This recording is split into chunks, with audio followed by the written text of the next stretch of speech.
All right. Hey everyone, Vegan Cupid here for your weekly live video. So before we get started, if you haven't authorized StreamYard yet, please do so. Okay, so you should see the little notice in the video description. You go to streamyard.com/Facebook, and then this allows me to see who you are when you are commenting. Okay, so really important so that I can read through your comments and then I can know who you are, okay? And you just have to do it one time. So if you've already done it, you don't need to do it again. So remember how I'm always encouraging you guys to put yourself out there? Well, today this is going to be, a pretty good way to for me to show you what I mean by this. And quick little intro about me, because I've had a lot of new members in the group recently, which is super, super exciting. So in case you don't know me, I'm Karen. I also known as Vegan Cupid. I am a matchmaker and a dating coach. I love people, I love animals, and I love love. And yes, that's cheesy, but I don't care. I have been helping vegan singles find love for over 9 years. And I have a network of over 20,000 plus vegan singles across North America. I am a relationship builder and a people connector. So every Thursday I go live from this group, as you probably already know. But today, I'm live at a different time than usual. And yes, it's like almost, it's 7 o'clock Eastern time. And I usually go live earlier in the afternoon. But I'm doing that because I have a very special guest today. And when I bring him in, you may recognize him or you may not. He is Joe, the Bachelor from the Blind Love Experiment. And some of you may recognize him because the video actually reached like over 10,000 people on Facebook, which is pretty exciting. All right, so here is Joe. Okay, so if you didn't actually have the opportunity to watch the Blind Love Experiment, I'm going to give you a quick little overview, okay? So Joe is an actual matchmaking client of mine. And because he's so fun, so open-minded, and pretty much up for anything, he agreed to be my guinea pig for the show, okay? So the show was supposed to air on the Plant-Based Network, but unfortunately, we had a couple of technical glitches, so we decided that we weren't going to air it on the Plant-Based Network. But that means that I am going to be doing another show, which will air on the network pretty soon. Okay, and we'll talk a bit more about that later. But basically, the premise of the show is that you can absolutely develop a connection with someone without ever seeing their face. And by now, you probably know that I'm not a huge fan of online dating because to me, online dating feels like you're shopping for a partner, right? And it really allows for self-doubt to emerge. And pretty soon, people begin to believe that veg love is impossible, right? But it is more than possible. And it is inevitable when you decide to go all in. And again, Joe will share a bit about his journey of how he went all in and where he's at today. So Joe, so you and I, we've been working together for quite a few months now, and because I knew you, I knew what kind of partner that you were looking for. And so for the Blind Love Experiment, I had to find 3 potential matches for him. And I went in my Veg Love database, Veg Love Vault, which is also known as my database, which is full of awesome veg singles across Canada and USA. And I emailed back and forth with a lot of great women. And I set up interviews to get to know them to make sure if they would be a great match. And Joe will tell you a bit more, about them in a bit. But again, I want to make sure that the women that I was selecting for the Blind Love Experiment were really a great match for Joe. And so that's why it's so important to join, like one of the reasons why it's so important to join the free database, right? So if you are a good potential match for one of my clients, I reach out to you. When I don't reach out to everyone, but I do reach out to people. So you just never know, right? So I picked 3 women that I was really, really excited about. And I reached out to Nadia, who is the astrologist that I'm working with. And I think she may be watching live, so she may be commenting. And so I gave her Joe's birthday. So she actually had a session with Joe beforehand. and I gave her the women's birth dates. And so she confirmed that I had in fact selected 3 great potential matches for Joe. So I really rely on my intuition a lot. And she confirmed that yes, all 3 women were a great match for Joe. And so she actually predicted who Joe would pick. But not only that, but she predicted the outcome of what would happen, okay, which you'll find out about later. And I know you're all dying to know what happened, okay? But so basically, you know, how the show went down is Joe and the women's cameras were hidden with a post-it note. So nobody could see each other beforehand. You could only see me on the screen. And we got to know the women one by one. I asked them fun questions, and Joe also had the chance to ask some questions. And again, remember, no one was seeing each other's face. And so at the end, the whole thing was that Joe had to pick the woman that he felt the most connected to. And this was purely based on the conversations that were had. So, you know, in real life, you would have longer than 20 minutes to talk to someone and get to know them, right? But you get the idea. It's just to show that you can absolutely develop a connection. So let's find out from Joe what happened after the show. But first, yeah, I'm gonna keep you in suspense a little longer. I want to take you on the journey that Joe went through before he started working with me, okay? Because I really want all you guys to see, you know, because you may be in the same shoes as Joe. So I want you to see what it was like for him before and what it's been like now. So there's actually kind of a funny story. And Joe, do you want me to share it, or do you want to share it about the what happened at the Veg Speed Date event that you went to? Either way, it's fine. I'm up for sharing if you want me to. Yeah, sure, go ahead. So it was pretty early on in 2019. I had just moved to San Diego, and I had seen you had a Veg Speed Dating event, and I signed up for it and headed over to it. And it ended up being a decent sized event, maybe 16 to 20 people there. It's a pretty good sized event, it felt like. And we were all kind of just waiting, and no one ever came. So it And got. he's talking, and sorry, just to clarify, he's talking about the person who was supposed to be running the event, right? Because I live in Canada, so I would hire people in each city to run the events for me. So that's who Joe was talking about. I forget you haven't done these in a little bit. I just assume everyone knows exactly how your veg speeding events go. Yeah, usually somebody comes. Usually it's a local person that's hired out, and usually they're pretty good because I've done a bunch in South Florida where I'm from, and no one ever came. So we just decided maybe we just do it ourselves. So I got everybody to line up in the same way we normally did. Women would sit, men would rotate, and I put my timer on my phone and I just yelled at people to switch whenever we had to switch. That was about it. Reminded them some of the things I always remembered hearing people say during the events. Use the sheets for connecting. Use the website to see if you get matches. Don't put people on the spot. Keep it casual, which is sort of like the premise of how the veg speeding usually goes. And then if you have any issues with I guess like wanting to talk longer, you're always free to like hang out afterwards, and people usually like will stay and get like food and stuff with each other. So just all the things I could remember of the previous events, and it went off without a hitch. And right when it was ending, the coordinator finally showed up.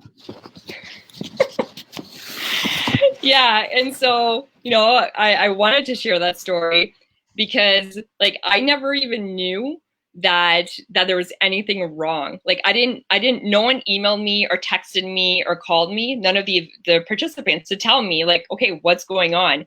I didn't find out until the end when the coordinator called me, and I was like, what? You just showed up? Like I was mortified. And so the situation could have like turned out really badly. Like people could have been really pissed off. They could have walked away. It could have really like, you know, tarnished my reputation. But the fact that Joe stepped up in this way was like truly amazing. And so I was so grateful. And I didn't even know Joe. Like we had never talked before. And so fast forward to a few months, you know, after that, and he booked a Cupid call with me. And I don't even think at that point I had realized that it was even you. I can't remember I think we only made the connection afterwards. But it was at a later time. So yeah, so that's a really a really amazing story. And so when Joe first reached out to me to book his Cupid call, I have to say that he was pretty skeptical. Okay. And he's a very analytical person, and he's an engineer, so that's like part of his nature. And so, Joe, if you could just share with people, like, what was life like before you reached out to me? Like, what had been your dating experience? What had you done other than the speed dating events? And like, how did you feel? I had done most things that I think single people tend to do. I was getting involved in local events. I was getting involved in lots of new hobbies. I was getting involved with like external circles of friends, just trying to see as many people as I could. I was essentially finding all the best ways to kind of just expand my pool of people to meet. And obviously online dating, I tried all of them. Okay, Cupid, a bunch of random ones I can't even remember the names of anymore. Like I can't remember. And obviously the big ones like Bumble and Tinder for sure. Yeah, And the experience was pretty terrible for the most part. I found some decent opportunities at times, but I was running into a consistency where if you're a person that has sort of developed specific standards or is looking for somebody in particular and just looking for casual hookups, anyone that is from that experience realizes that you have to be patient to find the right person because you're not just looking for a body, you're looking for the right body. But when you throw in vegan on top of that, it actually creates interesting friction.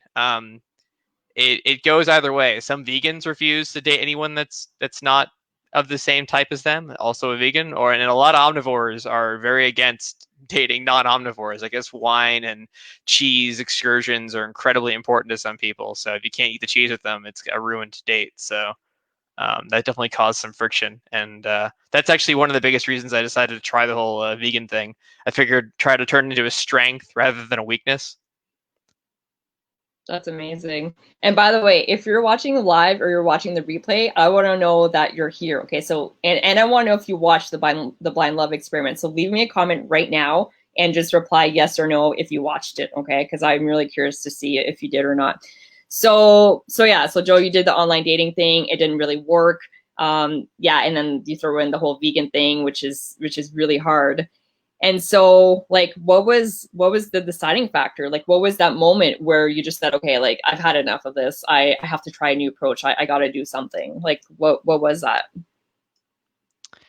Um, it was probably just me wearing myself down. I probably had the thought to try something new, like try like a more specific service. It's definitely something that anybody in my situation should consider. When you work in an industry that's all men, when you have hobbies where you're pretty much surrounded by mostly men, unless you want to just try gay for a while, your best option is probably to do something big to try to change your opportunities. And I decided that my big change would be trying to get involved in the database, a matchmaking database. Obviously, there are other things I could have done as well, but I'm not that great at volleyball, so I decided to do the matchmaking instead. That's awesome. And yeah, there are lots of different approaches that you can take, right? But if a lot of people, unfortunately, they just keep repeating the same patterns over and over and over again and expecting different results. But that's just like the definition of insanity, right? So if what you're doing is not working, you have to try something new, no matter how scary it might seem, right? And so, like, for you, Joe, like you said that you really, like, you just didn't want to be single anymore. So like, why was it important for you to, like, really take the next step? Um, I guess it's like why are you single? I guess is the first thing, and then like what do you want to do about it, and all the steps to that. So I was on a journey. Um, I had some successes in the past when I was younger, but I noticed some issues and things causing friction. So I worked on myself for a while.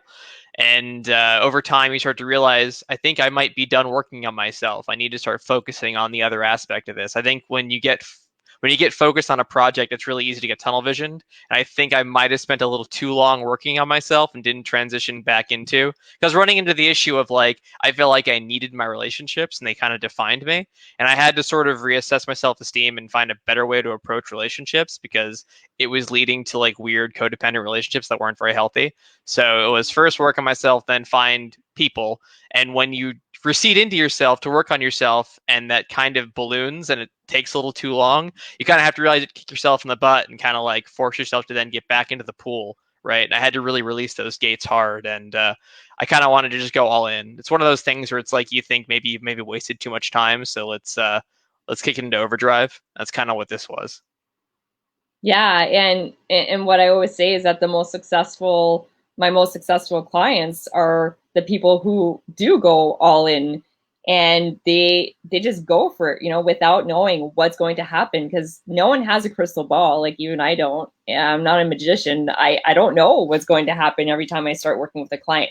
But what I do know is that when you put in the time and the effort and you believe in yourself and you're all in and you're committed, you will be successful. And success means different things to different people, right? So it's it's really interesting. So, can you share a bit more about what your experience has been like, going through the 10-week program? So the calls, the Facebook group, just so people can have a bit of a better understanding, and it's not just me talking about it, right? So you've been through it, you've had great successes, and you've contributed so much. And so I'd love for you to just take a couple minutes to just touch on those things.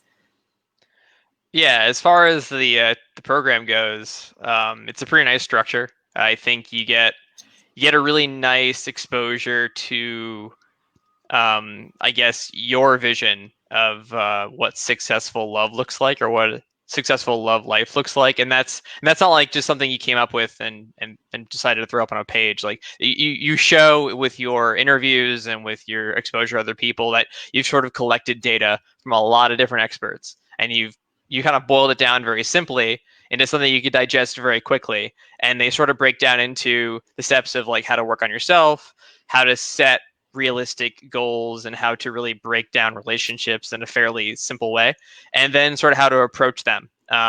All the steps to it. Like the first, it's like setting expectations and what are your blockers internally, externally, right? What are your red flags? What are your things you're looking for, right? And that goes into even further things like how to act on your first dates, how to evaluate dating early on, how to think of your partner. There's even stuff there with like personal goals and happiness, and overall, it's kind of like a total love health experience. And it's a really great TLDR, and you even offer great little suggestions for external readings that really go deeper. Some of the ones that I remembered liking was one book called Letting Go. That was pretty cool. That I Yeah, it's started my digging a little bit further favorite. into.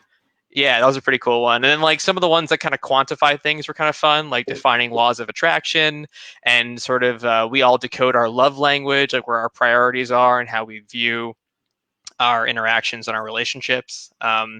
So overall, the program's pretty fun, and it's definitely good for anyone. Even if they think they're a pretty stable person, they'll probably have something to gain from it.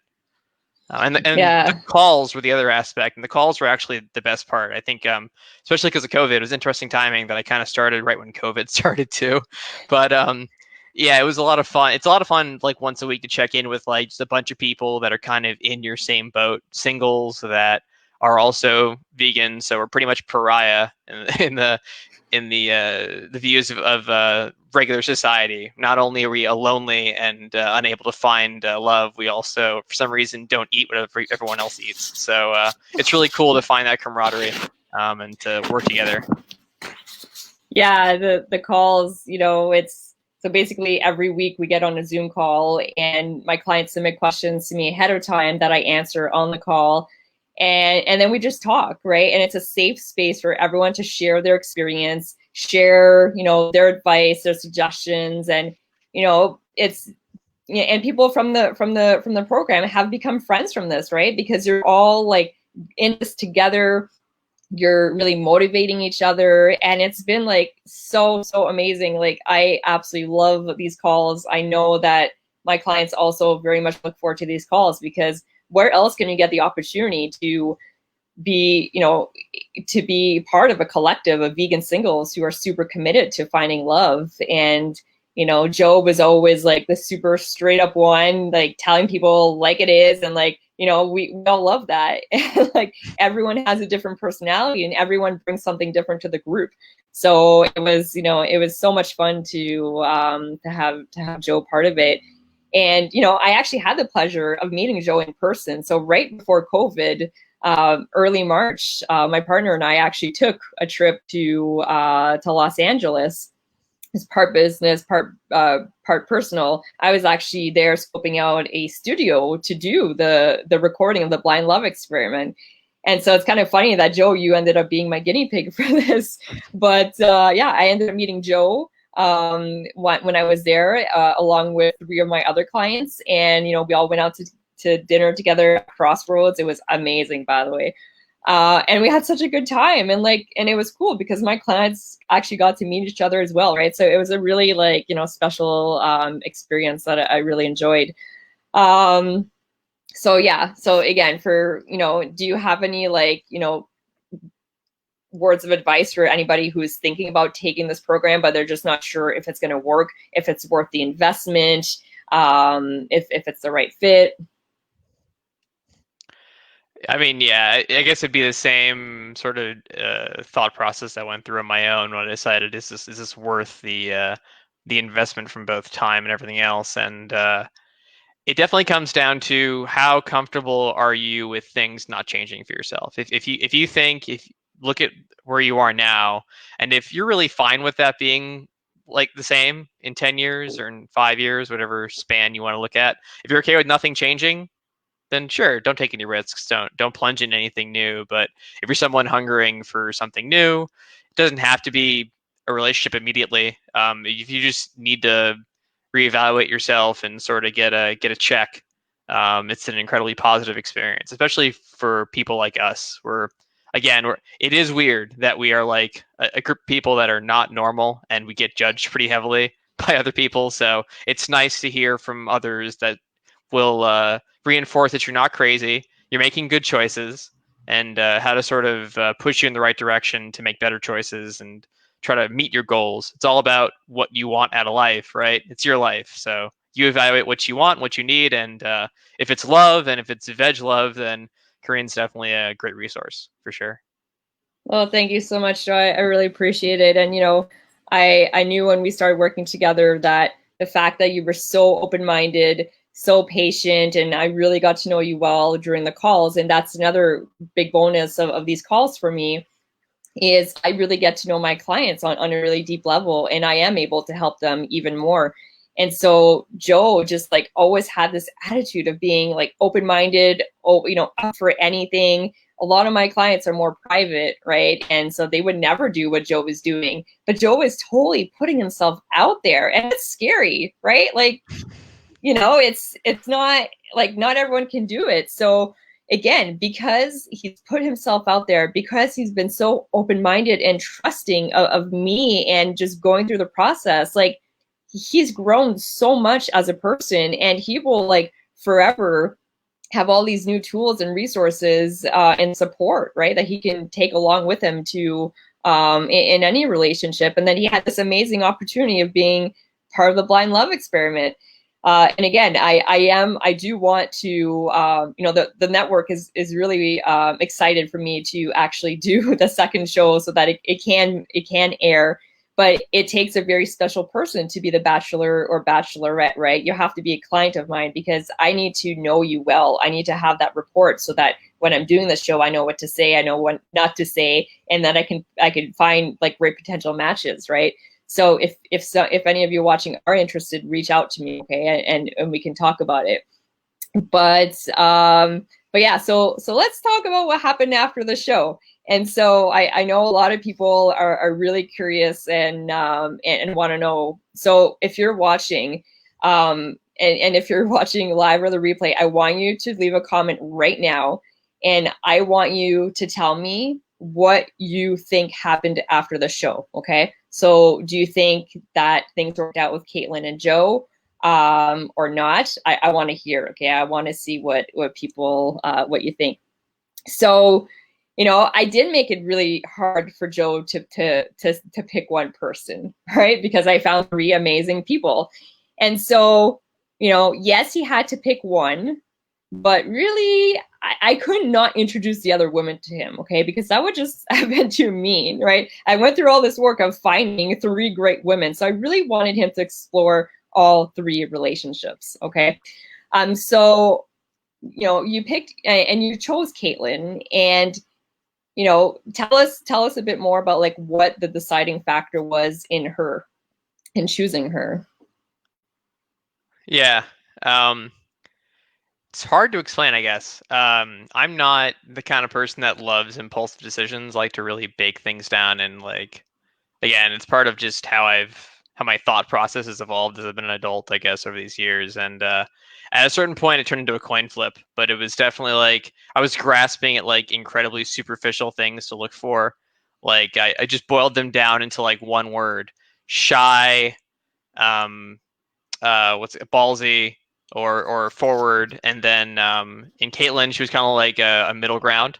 So I sort of just went for the middle ground. I had done shy in the past, and I had experienced that. And I used to have a really big thing for shy girls. I was like, oh, let's try something different this time. And then in the case of the more ballsy and forward one, maybe there was a little bit of a question of maybe too much, maybe scared, who knows? But Caitlin was definitely like more of like the more normal choice. So I kind of just went with that, sort of like a safe option. It really wasn't.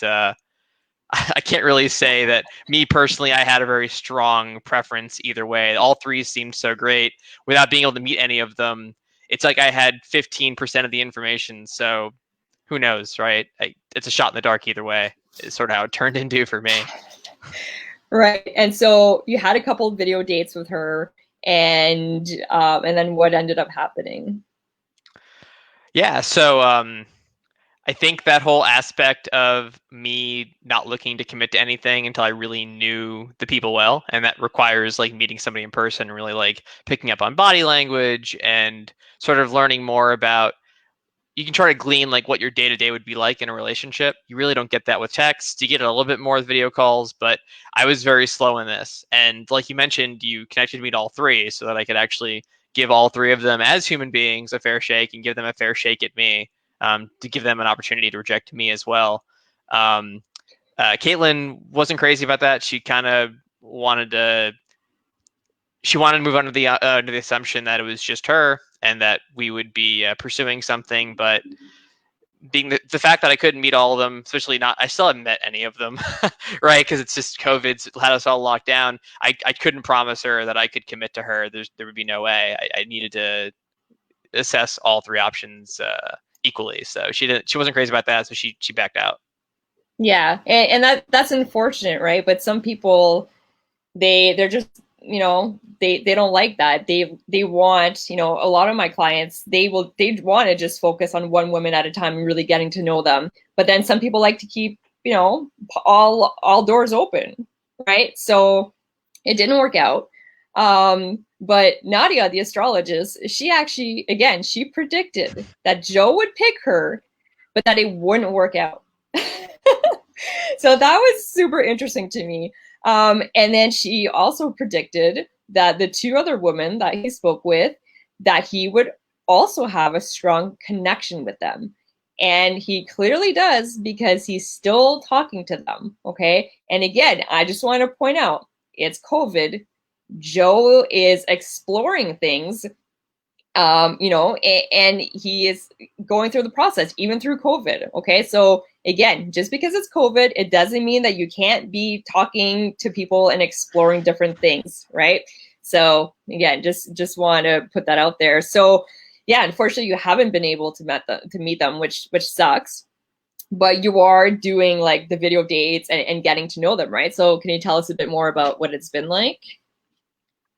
Yeah, no, it's been fun, and the two remaining women, we haven't met each other yet. So like from both perspectives, I would say we don't know really what to think about each other. It's really just like we're developing friendships at this point, or like pen pals. Like we'll see where it goes. they need to have an opportunity to really get to know me as well. And I'm a bit different in person. I think everyone is, right, than what we are like online or on a phone. It's just really odd when you have technology as a gap between the two. We are still animals in the long run. We usually interact a little bit differently in person. So um, it's definitely it's sort of developing as really good friendships right now. We're going to see where it goes. In the case of Anne, who is the Shire one, I had been complaining a lot about like not being able to eat certain foods. So she made the suggestion, just start making things, and she's been making things too. So now, like every week, we make something. Like I think I did sushi for the first time a few weeks ago. We try to make falafels the other week. So like we both make stuff. Sometimes like on like a call together, and we'll like make some random vegan food and see which one of us screwed it up more. So it's kind of Oh, like that's really sweet. it's like a bonding experience for two people that are lamenting the fact that we're in California, which is still locked down pretty heavily. We can't really get any food, and I'm tired eating the same stuff every day because I'm a pretty lazy cook. So it's been fun. And then in the case of Carrie Ann, we actually have a lot in common when it comes to our hobbies. We're both really into gaming. We're both pretty into exploring new stuff. We like being uncomfortable. We like kind of challenging ourselves. So we bond a lot over sort of like the activities we've been doing to sort of kill time. And it's been a lot of fun getting to know her. So they're both awesome and they're both very different. So I'm Hey, looking forward to meeting yes, them. that's exactly what I was going to say. So they are both awesome, and they are both, I would say, the complete opposite. And Yeah. again, that proves, that demonstrates that, Joe, like, of how open-minded you are, right? Because a lot of people, they are so stuck in their type. And trust me, you guys, like, if you didn't see this, Anne is like, girl next door, really like shy and quiet and really adorable. And Carrie Ann is like, boom, like total like piercings and tattoos and crazy hair. A complete opposite. And Yeah, you don't. and would sneak away if you ever confronted her, probably, and Carrie Ann would probably fight you. She'd probably punch you in the face. It's definitely Yeah. like the exact opposite person for sure. So that's really interesting to me. And you know, it's like that really shows, like, if you are open-minded and you're not so stuck in your ways of just dating the same type of person, like, you're really missing out, right? And that's all part of the fun of it. So yeah, that's awesome. I think Carrie Ann is watching because she commented earlier. So hey, Carrie Ann. And also want to point out that they both have the name Anne in their names, which, like, I didn't plan on that, obviously, but that's like really really interesting. But yeah, I mean, that's the thing. It's like when you put yourself out there, when you're bold, you're brave, crazy things happen, right? So, oh yeah, there she is. Hey. Dave says that his number one pick was for you, Joe, was Carrie Ann. So there you have it. Yeah. Does anybody else Apparently, watching? if I end up with either one, I'm in deep crap because I didn't pick either one. And I definitely know that like if I ever meet Carrie Ann's friends, they'll definitely probably hate me for not picking her because obviously she was the best choice as far as they're concerned. I'm an idiot, so you get a lot of that for sure. Yeah, it's gonna be really interesting. But I love that you shared, like, that, you and Anne are like cooking stuff together. And that's the thing, it's like dating is so different now, right? The whole world is upside down because of COVID, but you guys are still making, the best of it, and doing these fun things together, getting to know each other. And it is absolutely possible to be able to do that, right? And so a great opportunity to meet people without leaving your house, okay, during COVID, are my Zoom hangouts, right? So I've posted about these in the group. The very first one is on Saturday. So, and I've done these in the past. In April and May, they were a huge hit, okay? So this is a great opportunity to put yourself out there, get on camera, get to know other people, make new friends, potentially meet someone amazing. And yes, people have met on a Zoom hangout that I've hosted. Okay. I can't say too much more, but it does work, you guys. Okay. But if you're just sitting at home and you're saying, oh, well, what are the chances of me meeting someone in my age group or someone who lives in my city or whatever? Like, put that all aside. Okay. put yourself out there. You never know when and where you're going to meet that special someone. If you're just sitting around, not doing anything, not taking any action, you're not going to find them. Okay. So, so I would love for you guys to join one of the Zoom Hangouts. Again, the first one is this Saturday, 4 p.m. Pacific time, 7 p.m. Eastern time. I'm going to be doing multiple of these in the next couple of months. They are limited to 30 people. And again, you know, hopefully Joe has inspired you to put yourself out there, be brave, and try new things, right? So, so yes, let's see if there are any questions. Yes, or words. I think, oh yeah, you're referring to your friends, Carrie Ann, I take it. So let's see if there, so I don't think there are any other questions for now, but yeah, thank you so much, Joe. I really appreciate you doing this. I'm really rooting for you. I can't wait to see, you know, where this goes. And I really appreciate it. And for those of you watching, again, if you're watching and you're single, you don't want to be anymore, you really want to find a vegan partner, like this really is a great option for you, okay? But it's only a great option if you are willing to invest in yourself, if you give yourself permission, and if you are ready to go all in, okay? So if you have any questions for me, feel free to send me a message. I'm always there for you guys. And yeah. So again, if you have any questions, leave a comment here. Joe will be watching the comments. And yeah, so that's it. So thank you so much again, Joe. Really appreciate it. And I will be live again in the group next week. All right. Bye.